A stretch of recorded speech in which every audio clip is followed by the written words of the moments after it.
विनायक दामोदर सावरकर.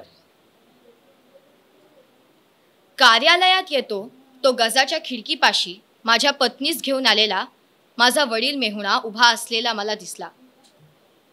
तुरुंगाच्या वेशात, बंदिवानाच्या दुःखद स्वरूपात, पायात जखडून ठोकलेल्या जड बेड्यास शक्य तितके सहज तोलीत आज मी प्रथमच त्यांचे पुढे उभा राहिलो. माझे मनातही सर्र झाले. 4 वर्षांपूर्वी याच मुंबईहून मी जेव्हा यांचा निरोप घेऊन विलायतेस गेलो तेव्हा परत येताना बॅरिस्टरीच्या डौलदार झग्यात आणि आशेच्या व संपत्तीच्या झळकणाऱ्या प्रभावळीत मी दिसेन, ही ह्यांची आकांक्षा होती. तेथे आज मला या निसहाय निराशेच्या बेड्यांनी जखडलेले पाहून त्या 20-19 वर्षांच्या तरुण मुलीच्या मनास केवढा धक्का बसेल. ती दोघे गजामागे उभी होती. माझ्या हातास हात लावण्याची देखील त्यांना चोरी होती. जवळ परक्यांचा निर्दय पहारा उभा. ज्या विचारास शब्दांचे सानिध्यही संकोचास्पद होते ते विचार मनात येऊ लागले. 50 वर्षांच्याच म्हणजेच जन्माच्या ताटातुटीच्या आधीचा हा शेवटचा निरोप घ्यावयाचा, आणि तोही ह्या विदेशी दर्पोद्यम काराधिपाच्या स्नेहशून्य दृष्टीपातेच्या कक्षेत. या जन्मात तुमची आमची पुन्हा भेट होणे जवळजवळ दुर्घट असे सांगणारी ती भेट.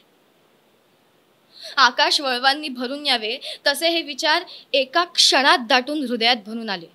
पण हृदयातच दुसऱ्या क्षणी विवेकाच्या चौकीवर तयास अटकाव होऊन त्यांचे थवे छिन्न विछिन्न करून टाकण्यात आले आणि दृष्टादृष्ट होऊन मी खाली बसताच त्यांना हसून विचारले, काय पाहिल्याबरोबर ओळखलेत का?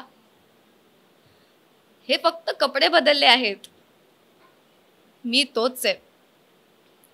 थंडीचे निवारण करणे हा जो कपड्यांचा मुख्य हेतू आहे तो ह्या कपड्यांनीही बहुतेक पूर्ण होतो. थोड्याच वेळात विनोदात रंगून आपण घरीच बोलत आहोत असे ती दोघे सहज बोलू लागली. ती संधी साधून मी मध्येच म्हटले, बरे, ईश्वराची दया असेल तर पुन्हा भेट होईलच. पण तोवर जर कधी ह्या सामान्य संसाराचा मोह होऊ लागला ना तर असा विचार करा की मुला मुलींची वीण वाढविणे व 4 काटक्या एकत्र करून घरी बांधणे ह्याला जर संसार म्हणाव्याचे असेल ना तर असला संसार कावळे चिमणेही करीतच आहेत. पण जर संसाराचा ह्याहून भव्यतर अर्थ घेणे असेल तर मनुष्यासारखा संसार थाटण्यात आपणही कृतकार्य झालो आहोत. आपली 4 चूळ बोळकी आपण फोडून टाकली. पण त्या योगे पुढे मागे हजारो जणांच्या घरी क्वचित सोन्याचा धूर निघेल. धन्यवाद.